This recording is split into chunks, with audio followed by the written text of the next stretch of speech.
I bet with Interbet only. They're a fantastic site. I've never had any issues with them. They are very professional. There's never a problem. You deposit money, 2 seconds later it's in your account. You withdraw, which I do very occasionally, and I believe it's also 2 seconds it's in your account.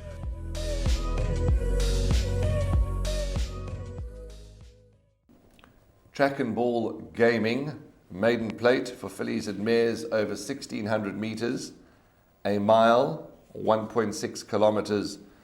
That's the distance of the third race, and it's going to run at 1:45, 13:45. It is the first leg of, as Dee's Dianant says, the big one, the pick six.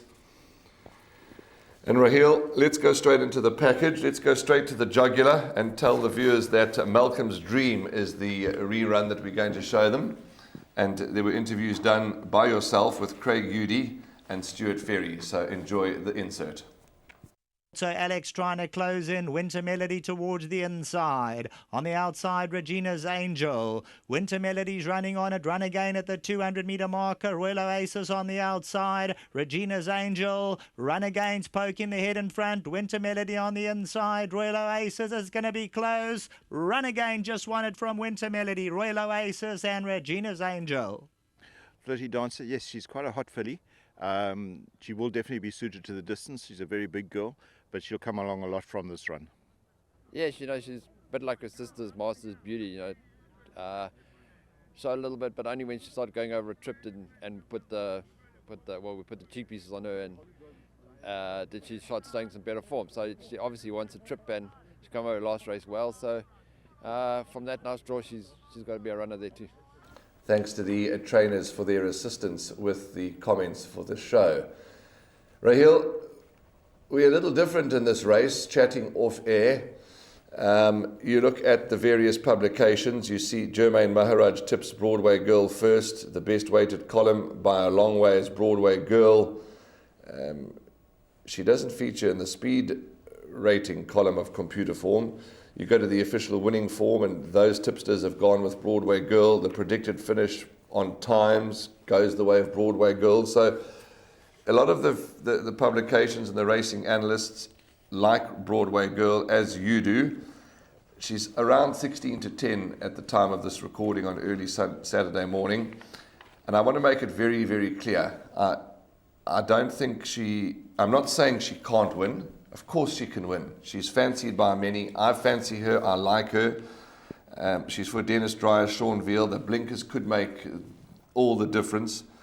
But I'm a little wary, to be honest with you. As I say, she can win. She's got an outstanding first place chance. But I looked at that rerun of Malcolm's Dream, and I think there's scope for her to improve. She should relish the 1,600 metres. Carl Dickon has kept the ride, which is always a positive. Mark Dixon's stable starting to turn the corner. And Coffeeberry for Paul Matchett, his horses are in a good space here in KwaZulu-Natal, so I give Coffeeberry a bit of a chance. But if I were put into a corner and forced to choose between Broadway Girl and Malcolm's Dream, if it were a two-horse race, I think I'd be slightly in the camp of Malcolm's Dream. But again, before I hand over to you, I must make it very clear, I'm not saying that Broadway Girl can't win. Warren, I think Malcolm's Dream is certainly a horse that has to be respected in this lineup.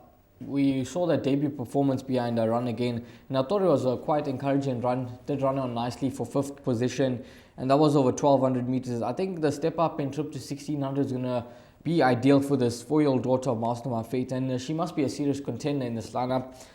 I just thought, in terms of the place accumulators, Broadway Girl could be enough. She's a horse that is a 3-year-old daughter of Master My Fate, related to Master's Beauty, also trained by Dennis Dreyer. And Stuart Ferry did mention that she's a horse that, like Master's Beauty, once they tried the cheek pieces with Master's Beauty, it certainly did the trick with her. They put in the blinkers on to Broadway Girl. And last time out, speaking to Stuart Ferry, he thought this filly could have just needed the run. I think that she would have tightened up leaps and bounds after that performance. And stepping up in trip, I think that could be the winning move here from the stable. She's drawn in gate number 2. Sean Veal takes a ride, and she's going to love every inch of the 1,600 meters. I think the horse that could be a biggest danger, the one that I've picked up at some decent each-way values, number 7, Ideal Gift from the Robbie Hill yard. Now, she's a horse that's run behind Sabatini. She made some decent headway on debut, over 1,000 meters. Penultimate run, 1,200 meters behind Totally Rocks. There's been winners from the Form 9. Last time out in the GTH meeting, it was a second run after a rest, beaten behind Acacia's Blossom.